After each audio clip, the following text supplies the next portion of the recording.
ഓം അമൃതേശ്വര്യൈ നമ. ഭക്തരായ യുവദമ്പതികൾ അവരുടെ കൊച്ചുകുട്ടിക്ക് ഒരു ശസ്ത്രക്രിയ വേണമെന്ന് ഡോക്ടർമാർ നിർദ്ദേശിച്ചു. അവർ ആകെ വിഷമത്തിലായി. അമ്മയുടെ ദുബായ് സന്ദർശന വേളയിൽ അവർ അമ്മയ്ക്കരികിലെത്തി. അമ്മ കുഞ്ഞിനെടുത്ത് മടിയിലിരുത്തി. കുട്ടിയുടെ അമ്മ എല്ലാ കാര്യങ്ങളും അമ്മയോട് പറഞ്ഞു.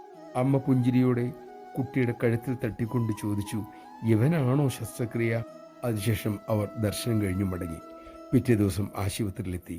കുട്ടിയെ ആദ്യം പരിശോധിച്ച ഡോക്ടർ തന്നെ അവൻ്റെ തൊണ്ട വീണ്ടും പരിശോധിച്ചു. അദ്ദേഹം വിസ്മയിച്ചു പോയി. ശസ്ത്രക്രിയ കൊണ്ട് പരിഹരിക്കേണ്ട പ്രശ്നം ഇപ്പോൾ അവിടെ ഉണ്ടായിരുന്നില്ല. നമഃശിവായ. അമ്മയുടെ ഒരു ചെറിയ തട്ടിൽ തീരാവുന്നതേയുള്ളൂ നമ്മുടെ ഏതു കൊടിയ പ്രാരബ്ധവും. പക്ഷെ ആ തട്ട് വാങ്ങാനായി നാം ഏറെ ഒരുങ്ങേണ്ടതുണ്ട്.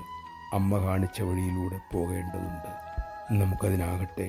അമ്മ അതിനായി നമ്മിൽ കൃപ ചൊരിയട്ടെ.